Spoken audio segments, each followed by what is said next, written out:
Gordon B. Hinckley lived a remarkable life. Born and raised in Salt Lake City, he met with kings and presidents and people of influence throughout the world.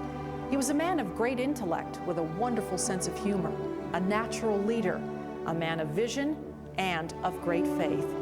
Join us now for a look back on the life of Gordon Bittner Hinckley, 15th President of the Church of Jesus Christ of Latter-day Saints. No son ever had a better father. I'd like to express appreciation to my mother. I say these things because I'd like to make the point that all of us in our various situations are the result largely of the lives that touch ours. And today I feel profoundly grateful for all who have touched mine. In April of 1867, a letter from Brigham Young to President Hinckley's grandfather asked if he would take charge of the church ranch in Cove Creek, Millard County. Since the property was some distance from any other settlement, President Young was looking for a man of sound, practical judgment for the position. Ira Nathaniel Hinckley built Cove Fort on the lonely prairie of southern Utah, constructed with volcanic rock. It stands today. He's solid. There's nothing small about him. He's been firm in the faith all his days. He takes after his father and his grandfather, who were likewise solid. In a way, he's a lot like Cove Fort. In 1900, Bryant Hinckley was teaching business classes at Brigham Young Academy in Provo. Church leaders asked him to become the new principal of the fledgling Salt Lake Business College. Shortly after the family moved to Salt Lake City, his wife died, leaving him with 8 children to raise. Soon he met a young teacher on his staff. Ada Bittner had just returned from Chicago, where she had studied the latest shorthand technique. She was first in the state to teach it. Their friendship grew into love, and they were married in the summer of 1909 in the Salt Lake Temple. On June 23, 1910, their first of 5 children was born, a son, Gordon. Dad's parents were highly educated people. They loved to learn. They were both professional teachers and gifted teachers. And so books and information was just something that was the atmosphere of their home. He remembers there was one room called the library. There were over 1,000 volumes, ones that his parents had acquired over the years. In 1922, Gordon, at age 12, had become a deacon in the faith, and his father took him to a priesthood meeting at the old 10th Ward, where something happened that would remain with him for the rest of his life. My father went to the stand and I sat on the back row. The meeting was called to order, and the opening song was Praise to the Man Who Communed with Jehovah. All of the men stood to sing. The hall was filled with men, many who'd come as converts from Europe. It touched my heart. It gave me a feeling that was difficult to describe. I'd never had it previously in terms of any church experience. There came into my heart a conviction that the man of whom they sang was really a prophet of God. And I'm grateful to be able to say that that conviction, which came, I believe, by the power of the Holy Spirit, has never left me. After graduating from LDS High School in 1928, Gordon enrolled at the University of Utah that fall. He wanted a career in journalism and took every available writing course. He worked at the Deseret Gym at night, and during the summers he took care of the gym's plumbing, maintenance, and electrical work. He would later say, "I learned to use tools and have loved them ever since." In 1930, when Ada Hinckley was traveling in Europe, she felt an unusual pain. Doctors at home delivered a dreadful diagnosis of cancer. She died 6 months later. Gordon would recall the gray November day of her funeral, saying, "We put on a front of bravery and fought back the tears, but inside the wounds were deep and painful." That day brought a deeper understanding for him, for all who lose loved ones. In 1932, Gordon was graduated with a degree in English and a minor in ancient languages. He faced a job search during the Great Depression. He witnessed soup kitchens and deprivation. It was a time of terrible discouragement, and it was felt strongly on the campus of the university, and I'm frank to say that I felt some of that myself. I began to question some things, including, perhaps in a slight measure, the faith of my parents and some of those things. That isn't unusual for university students, but the atmosphere was particularly acute at that time. But I'm grateful to say that with all of that, the testimony which had come to me as a boy remained with me and became as a bulwark to which I could cling through those very difficult years. He continued to work at the gym, saving what he could. He had a goal: to receive a graduate degree in journalism from Columbia University in New York City. One Sunday afternoon, Bishop Duncan called Gordon Hinckley into his office to discuss a mission. Gordon was surprised since so few missionaries were sent during the Depression. But he agreed, and when the call came for him to go to the European mission, headquartered in London, he discovered that because of an unfavorable exchange rate, it was the most expensive mission in the world. The second piece of unsettling news came shortly after, when the bank where he was keeping his money failed, taking with it Gordon Hinckley's entire savings. My father said, yes, we'll do all we can to see that your needs are met.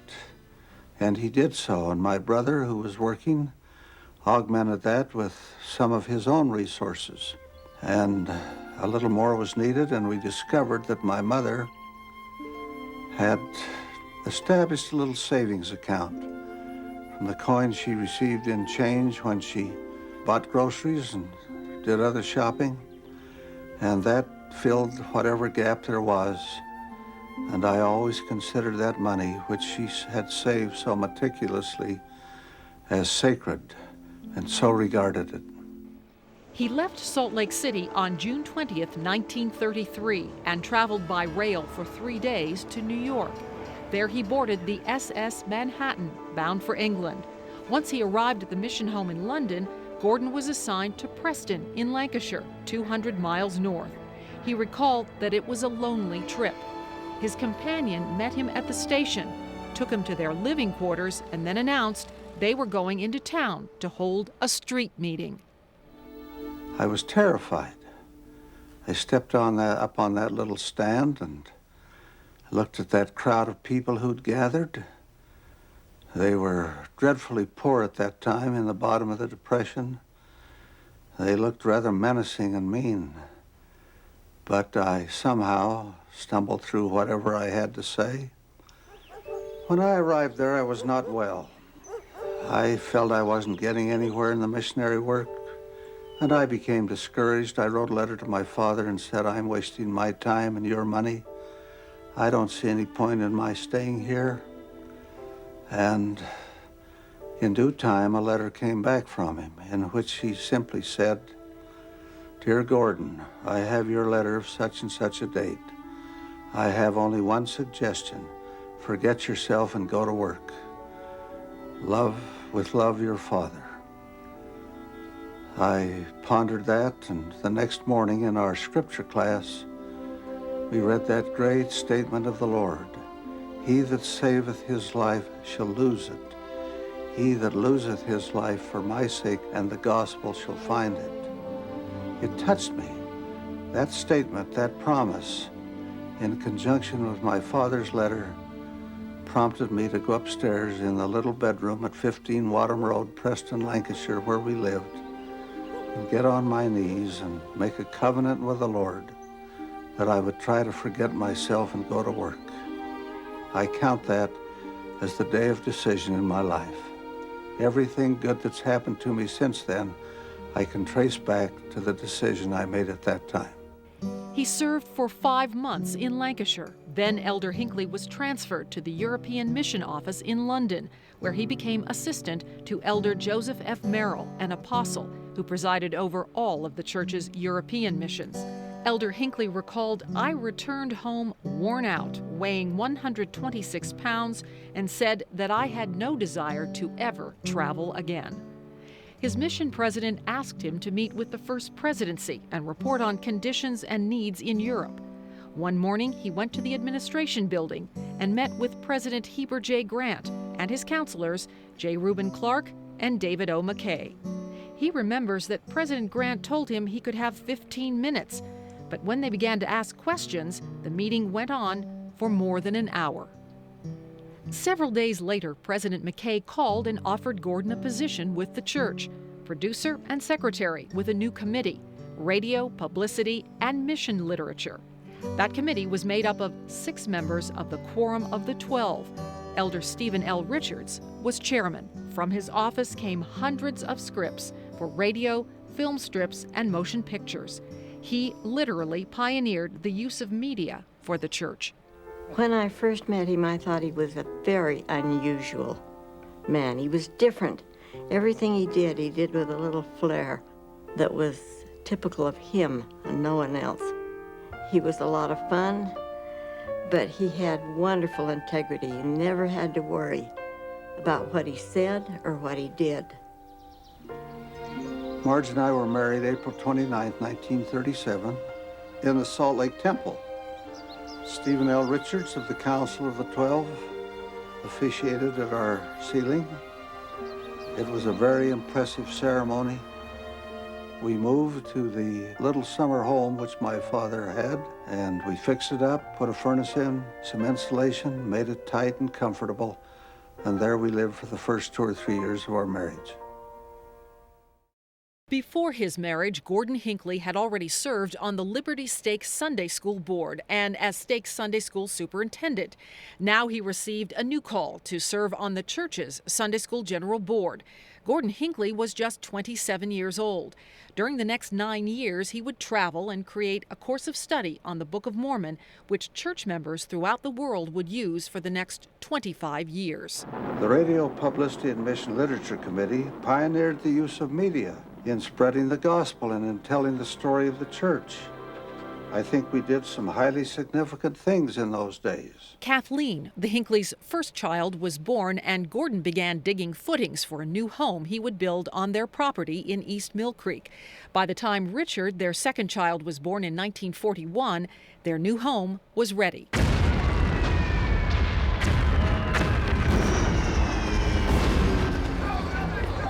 The world changed dramatically on December 7, 1941. America was drawn into World War II. The church's full-time missionary program came to a halt, and Gordon Hinckley wondered how he should serve his country.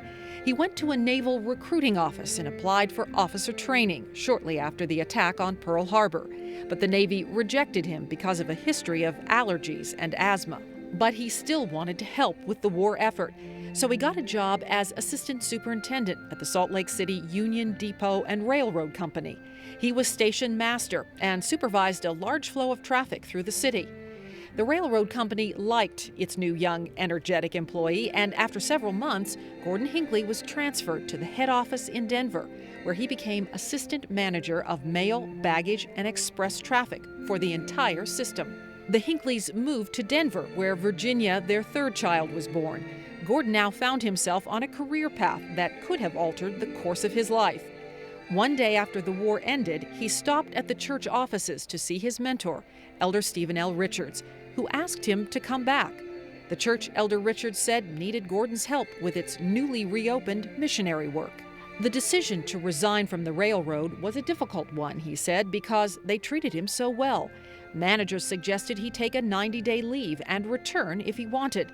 But he made his decision in just several weeks. Gordon Hinckley told a friend, "This is the Lord's work, and I feel I would make my best contribution in life by doing my humble part to further the cause." The family returned to their home in East Mill Creek, and shortly after that, Gordon was called to be second counselor in the stake presidency. A year later, he became the first counselor. Clark, their fourth child, was born in 1947, and then their youngest, Jane, in 1954. Back in 1951, the First Presidency called Gordon to serve as Executive Secretary to the General Missionary Committee. He managed the day-to-day operation of the missionary program for the next 7 years. I remember coming in the office one morning. When I arrived, the phone was ringing. And before I took off my hat, I had talked with a mission president from South America, with another from Europe, and with another from Asia. The phone would ring night and day, at the office and at home. But we were blessed by the Lord.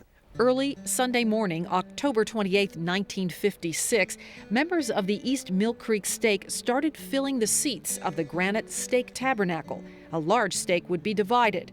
Elder Harold B. Lee presented the name of Gordon B. Hinckley as the new president of the East Mill Creek Stake. The congregation uttered its approval. When Dad was called a stake president, there was only one building in the stake boundaries. And so there was a tremendous need to build a new stake center and some new buildings. And in my memory, one of his first official acts as stake president was to cancel our Stake Lagoon Day and to invite all the members of the stake to take whatever money they would have spent at Lagoon and put it into the new stake building fund. He just had a way of getting at things very quickly and taking care of the most important things first.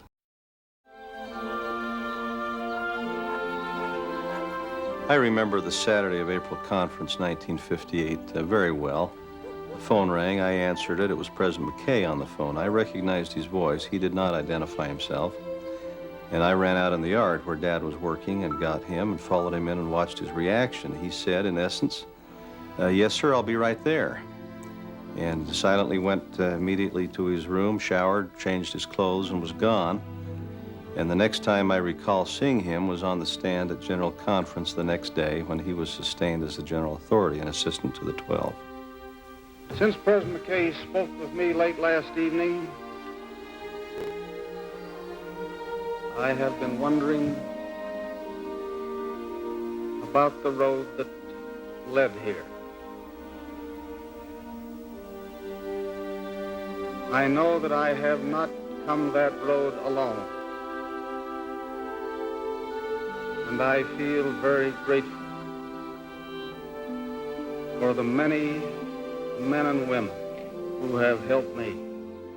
One of Elder Hinckley's new assignments was to help one of the apostles divide the missions of the world into areas for the Quorum of the 12. Even though he was an assistant to the apostles, they gave Gordon Hinckley the responsibility for the church's work in Asia. He traveled to the Orient 21 times in 8 years. The church was small and weak in that part of the world. We had no buildings. We met in small rented homes. But it's been my great and satisfying experience to see the miracle of what's happened in Asia. And out of that number have come strong leaders, men and women who through all of these years have kept the faith and grown in their capacity and filled great responsibilities in that wonderful part of the earth, an area which I greatly love. I've tramped over that part of the earth a great deal, worked with the missionaries, and loved the people, and they will always have.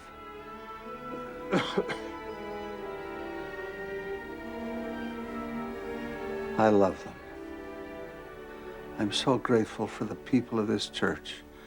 I thank the Lord every morning for the faithful people of the Church of Jesus Christ of Latter-day Saints. Another significant change came into Elder Hinckley's life just 3.5 years after his call as an assistant to the 12. On the last day of September 1961, early in the morning, the phone rang at the Hinckley home. It was President David O. McKay. Elder Hinckley went immediately to his office. He spoke of my grandfather, who came from Nauvoo to this valley, who responded to a call from Brigham Young to go down and build Cove Fort. He spoke of my good father, for whom President McKay had great affection. And then he indicated to me that he wished to extend a call for me to serve as a member of the Council of the 12 Apostles. I was overwhelmed by that statement and that call. I hope I have kept the trust that was imposed in me by that sacred call from the President of the Church. Soon after, he traveled to Europe and visited 21 missions in 23 days. He also continued to supervise the church's work in Asia. He dedicated the countries of Thailand and South Vietnam for the preaching of the gospel. During the war, Elder Hinckley crossed Vietnam several times, visiting with members and servicemen. In 1967, he was asked to oversee the work in South America. He opened the first missions in Ecuador and Colombia. In September 1972, new church president Harold B. Lee asked Elder Hinckley to accompany him on an historic trip to the Middle East. His was the first visit by a church president to the Holy Land. Elder Hinckley took on yet another level of responsibility on July 23, 1981. He became the third counselor in the first presidency.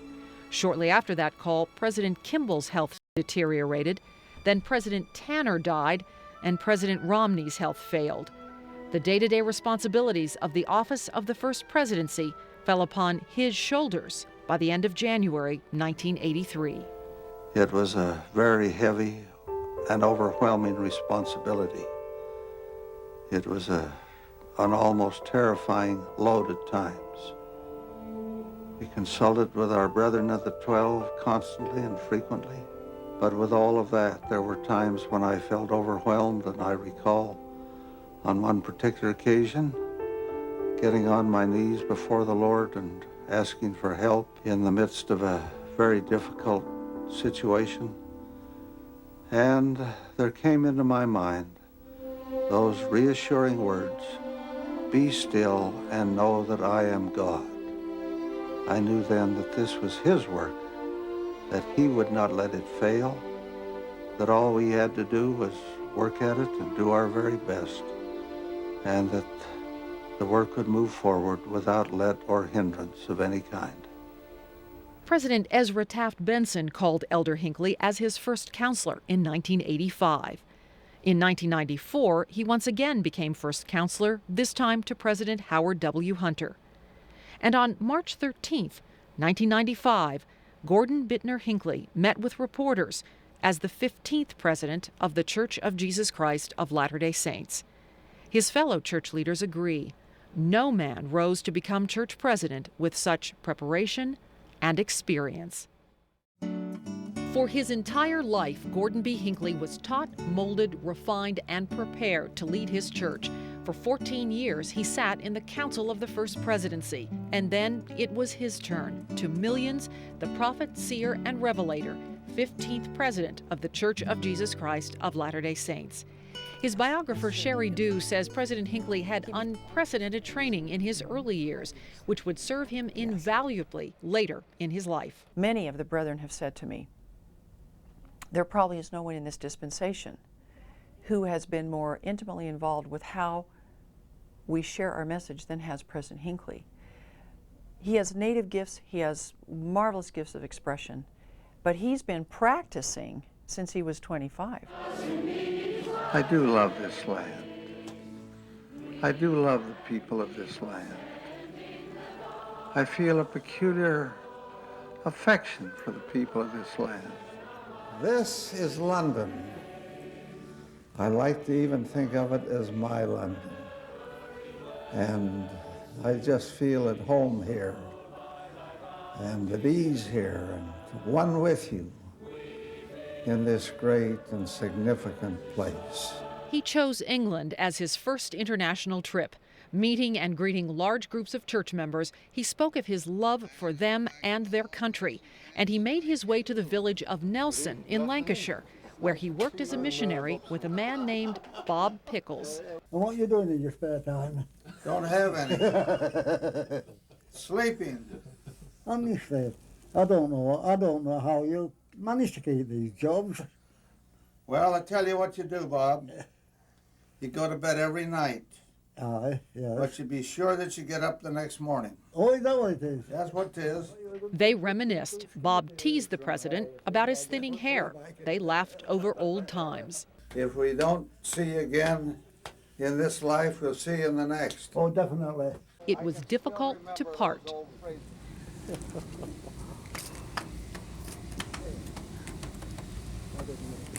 He traveled 1,000 miles by car in 8 days through Great Britain, missionary meetings during the day, fireside gatherings for church members at night. One of the main reasons for his journey to England was this meeting, Sunday, August 27, 1995. President Hinckley helped create the church's 42nd stake in England to be called the Canterbury England stake. And we think it's rather significant to have a church in Canterbury. Just the very ring of the Canterbury stake has an interesting touch to it. I sat here on the stand and I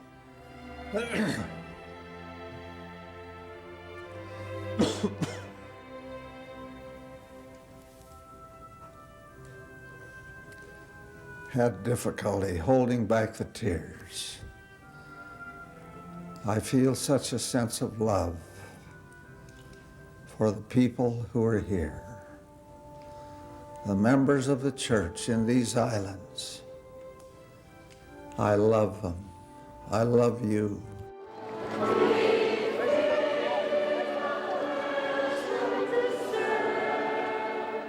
Gordon B. Hinckley became the most widely traveled president in the history of the church. During the first 18 months of his administration, he crisscrossed the world, traveling more than 100,000 miles, visiting Latter-day Saints on 3 continents in 19 countries. Among his journeys, an 18-day tour of Asia in May and early June of 1996.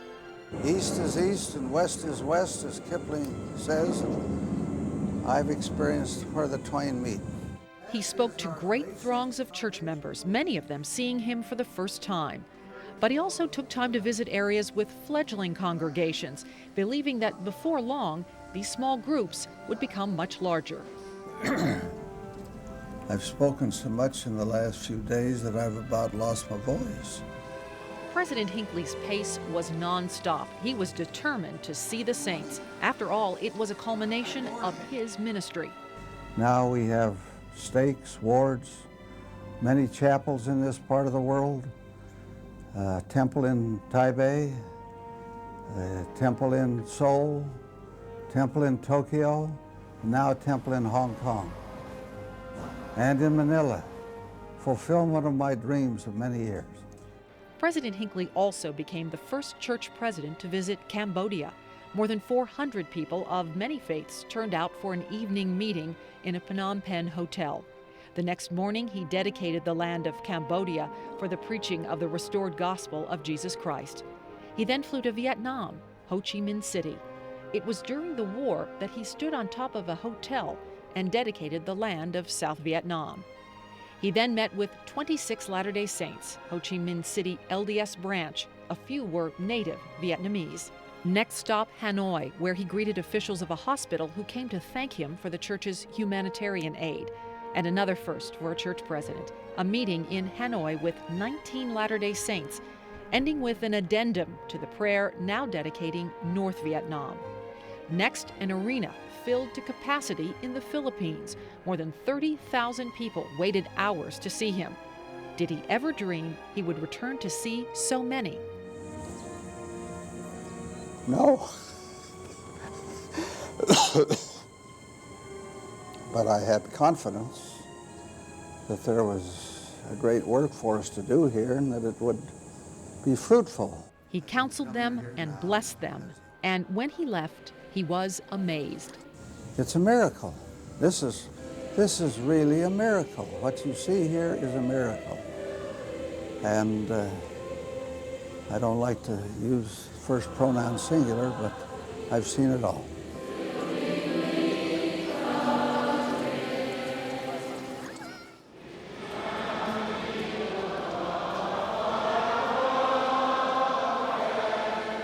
It was February 1998, and President Gordon B. Hinckley made history once again. He became the first church president to visit Nigeria, Ghana, Kenya, and Zimbabwe, and only the third to visit South Africa. 20 years before, very few Latter-day Saints lived in African nations outside South Africa. But in June 1978, President Spencer W. Kimball announced to the world that he had received revelation. The time had come, he said, for all worthy males to receive the priesthood. President Hinckley was there when that revelation came.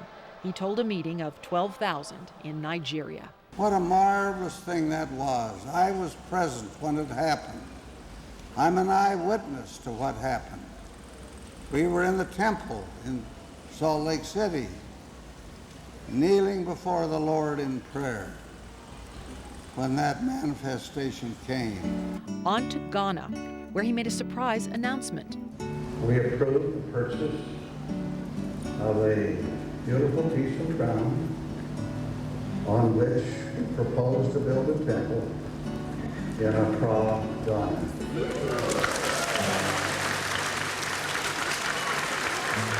Their excitement came from what they had hoped and prayed for.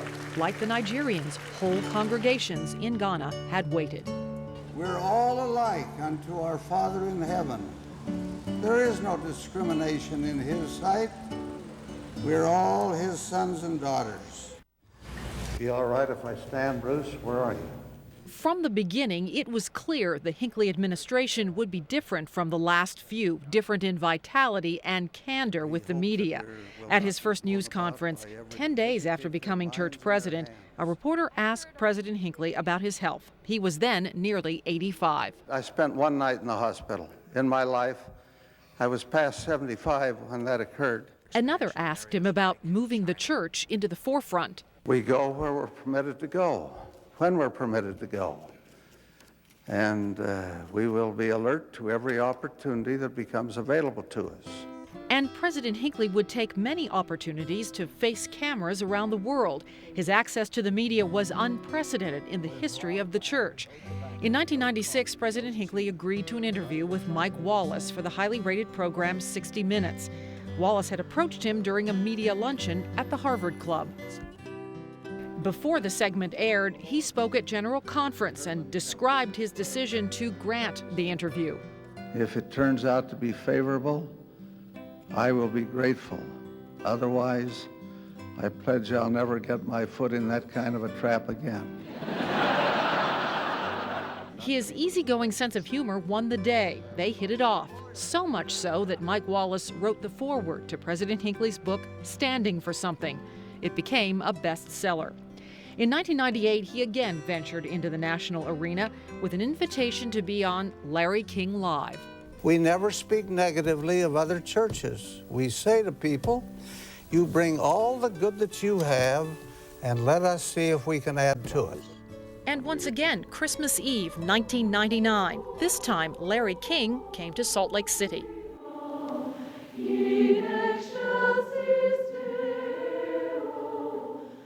On that program, President Hinckley joined Archbishop Desmond Tutu and the Reverend Robert Schuller for a discussion on faith in the new millennium. King called them the Three Wise Men. We're all of one great family, the family of God. And we must learn to get along one with another and respect one another. And there were many more requests granted. During the 2002 Winter Olympics, the faith and its leader were the focus of many stories. In fact, that 17-day period, President Hinckley told me, was one of the few times he admitted to watching too much television. He thought the state and its people, including Latter-day Saints, did so well. People of the nations have come here, seen us. Some came with suspicion. Some came, I think, with prejudice.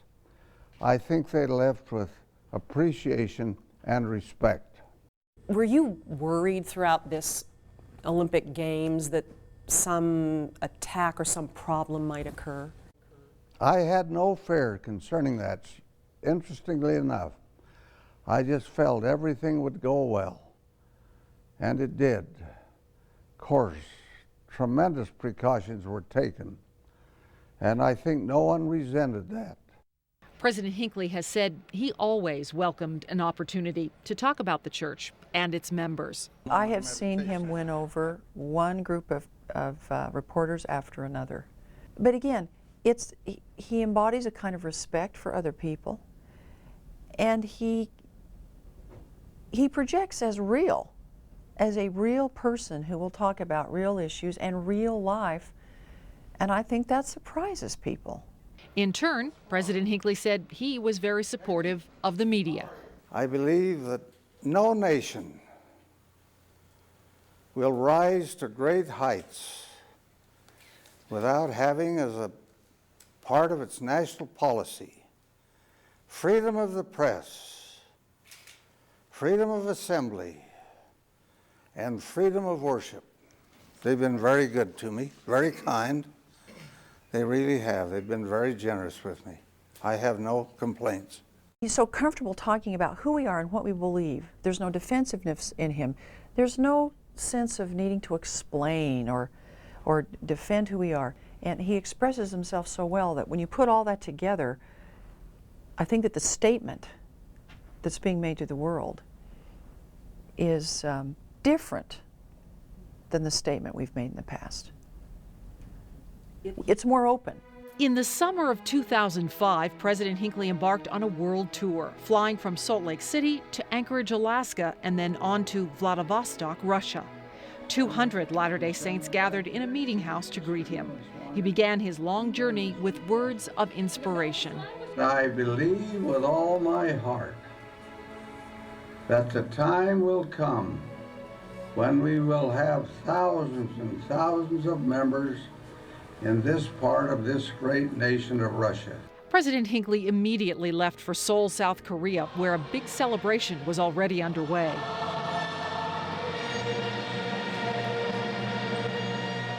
Latter-day Saints in this nation were marking the 50th anniversary of their faith there.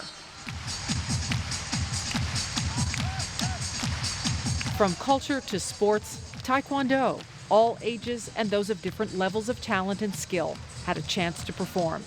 The president arrived in good spirits.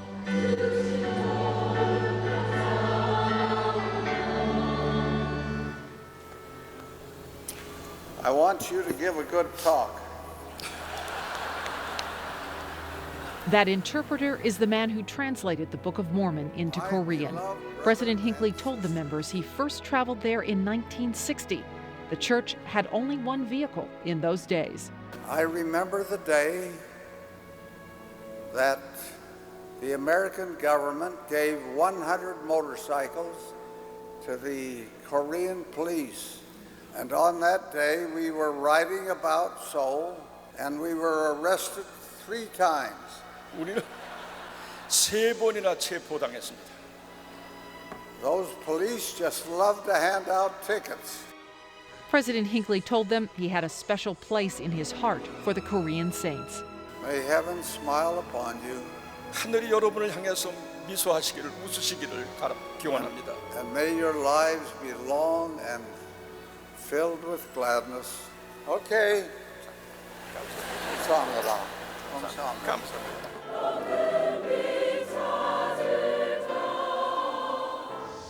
Following that meeting, President Hinckley attended a special dinner with church leaders.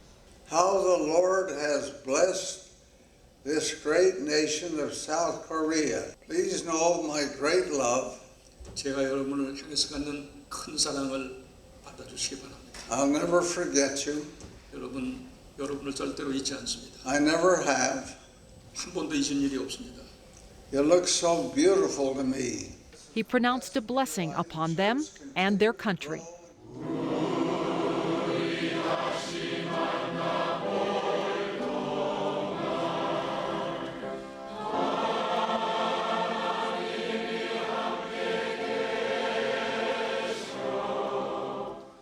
And as he departed, there were handshakes, special thanks, even embraces for dear old friends.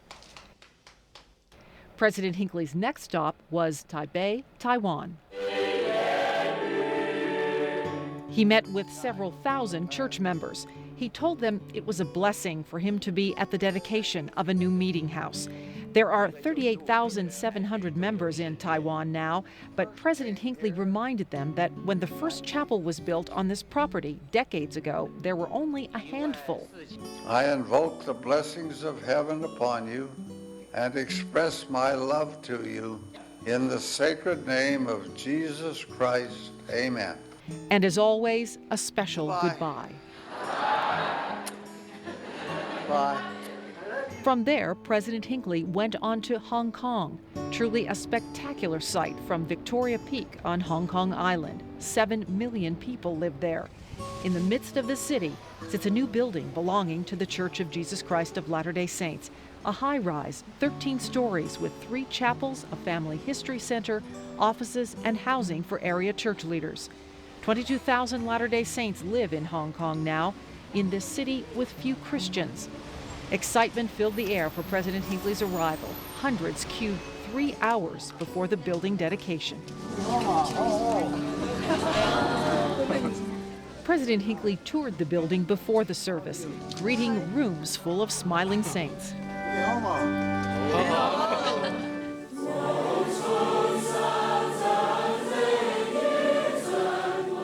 What a marvelous thing it is that we have this magnificent building.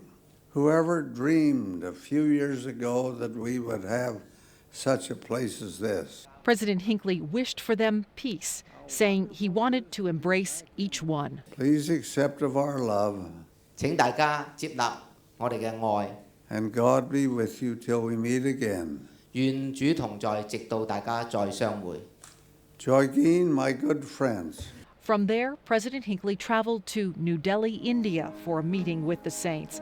On this day, 1,000 of them gathered in a hotel, many of them traveling very long distances to see and hear him. We believe in being true. We believe in being chaste. We believe in being moral and virtuous and upright in our demeanor. As he prepared to leave, they sang to him. God be with you till we meet again. President Hinckley went on, this time to the continent of Africa. First stop, Nairobi, Kenya. He told the saints he just had to come to this country to see them again. This gospel of which we partake is the way of happiness. It is the way of peace. Then it was on to his final stop, Aba, Nigeria. President Hinckley got his first view of the new temple in a flyover and had an enthusiastic crowd of hundreds of church members waiting to greet him.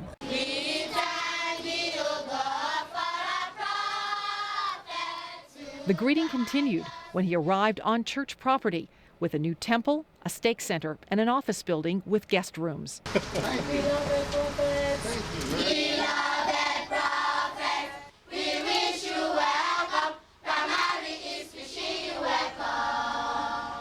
The following day, President Hinckley watched more than 2,000 children and young people perform in a cultural celebration they called a day of rejoicing.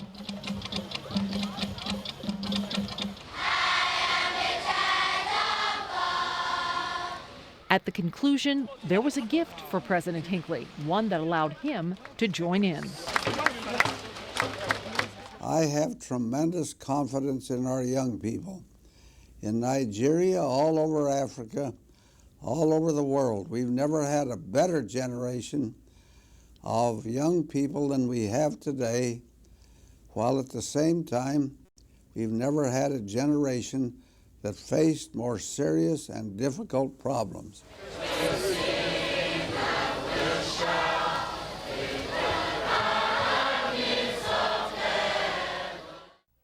Temple builder, that title alone could define Gordon B. Hinckley's presidency. His first-hand experience throughout the world provided the knowledge he needed. Then came the vision, which took on new meaning 2 years after he became church leader. We're determined, brethren, to take the temples to the people and afford them every opportunity for the very precious blessings that come of temple worship. The occasion was the priesthood session of General Conference in October of 1997. It was a new concept. Instead of majestic, expensive temples, the church in some areas would build smaller ones. Just 6 months later, President Hinckley called it a tremendous undertaking and asked members to join in a building program, the likes of which the church had never tried before. He announced 30 small temples would be constructed around the world immediately. President Hinckley said he had visited Latter-day Saints in poor nations and had been touched by their devotion. They make tremendous sacrifices to visit the temples. They travel for days at a time in cheap buses and on old boats. They save their money and do without to make it all possible. Just 3 months after the announcement of 30 smaller temples, the first one opened in Monticello, Utah. Contrary to all the predictions that were made when we were driven out of here, we have come back with strength and membership and capacity to do that which we think deserve to be done here. Then yet another vision, this one of history. Palmyra, overlooking the sacred grove. Boston, the ocean that ancestors crossed. Winter Quarters, where saints gave their lives for their faith. And Nauvoo, facing west, where the saints would go. I feel impressed to announce that among all of the temples we are constructing, we plan to rebuild the Nauvoo Temple. The new building will stand as a memorial to those who built the first such structure there on the banks of the Mississippi. An audible gasp followed that announcement Easter Sunday, April 4th, 1999. So many in attendance in the Salt Lake Tabernacle were the descendants of those pioneers. At the groundbreaking, President Hinckley told the crowd the reconstruction was his father's idea back in 1939, but then the church couldn't afford it.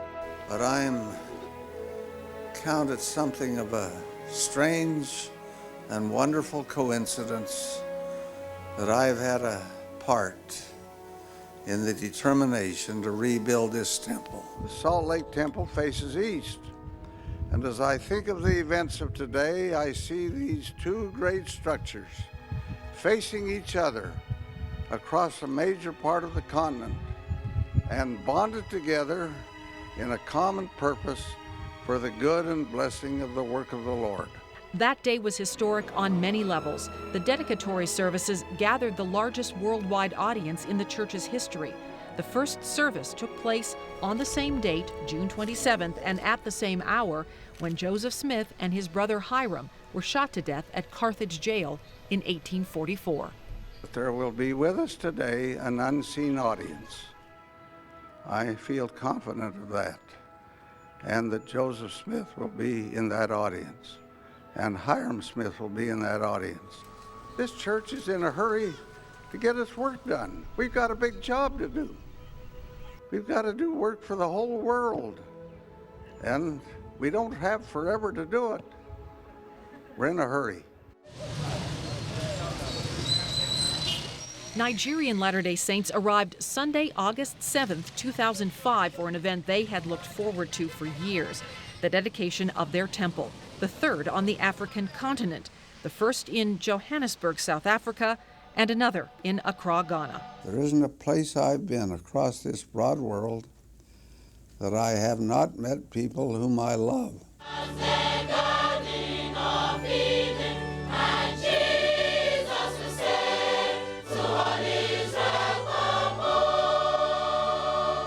President Hinckley was the first to put some mortar in. In 1996, President Hinckley dedicated a temple in Hong Kong. He recalled how frustrated he was trying to find land on which to build it. Before I went to bed, I pleaded with the Lord that He would show us what to do. And I awakened about 2 o'clock in the morning, and I envisioned what we could do at number 2 Cornwall Road. That vision turned into a drawing that became his faith's first high-rise temple. He told church members that they were part of one of his most memorable experiences. Another one of the world's great cities is where the church's second high-rise was built. It was not considered a temple site until after September 11th, 2001. President Gordon B. Hinckley held a meeting with New York City church members and described to them what he called divine inspiration. He read from his journal entry, March 23rd, 2002. We were taken to the church property in Harrison. We have land there, which we bought as a site for a temple. For 6 years, we've been trying to get permission to build a temple, but thus far have failed in our attempts. The neighbors simply do not want us. We then went to our Lincoln Center property. I went all through this very carefully with the thought that the upper portion might be converted to a beautiful and serviceable temple, and I am inclined to think that we could get a permit to do this. I prayed about this, and I feel enthusiastic. I believe that the inspiration of the Lord lies behind what has happened here. President Hinckley led the traditional sealing of the cornerstone, this one on an inside wall, because the building is both a temple and a meeting house. With purpose to his steps, President Hinckley arrived in Santiago, Chile, ready to rededicate this temple, closed for a year for renovation. Everyone worried that President Hinckley might not make the trip following cancer surgery in early 2006. Went very well. Got through it very well. Every session was filled, and it was a wonderful occasion. Glad it came. The new Sacramento temple overlooks Lake Natoma on the American River. During this dedication, church members celebrated their faith and the life of their leader, President Gordon B. Hinckley. This may be the last time that I will ever come to this part of California. I'm now an old man in my 97th year. I don't know how long I'm good for. He's feeling the effects of age, but remarkably facile, remarkably connected, and remarkably on top of the issues. As President Hinckley left the temple, a crowd of well-wishers expressed their gratitude. We've had a great time. It's been a wonderful dedication. It's a beautiful temple and is now in service. In March 2005, President Hinckley and his counselors Thomas S. Monson and James E. Faust celebrated their 10th anniversary as a First Presidency. The church had grown much under their leadership. It made remarkable growth during President Hinckley's life. When Gordon B. Hinckley was born in 1910, Joseph F. Smith was president of a church with nearly 400,000 members. More than half of them lived in Utah. Fewer than 1,000 missionaries were serving, and there were 4 temples, all in Utah. In the last decade, church membership has grown by 3 million to a total of more than 12.2. Most of them live outside the United States and do not speak English, and the number of operating temples has increased to 123. His vision gave way to the 21,000-seat conference center, the largest building for religious purposes in the country. President Hinckley's program, the Perpetual Education Fund, has now helped thousands of returned missionaries in third world countries receive diplomas or job training. His own book, Standing for Something, hit the New York Times bestseller list.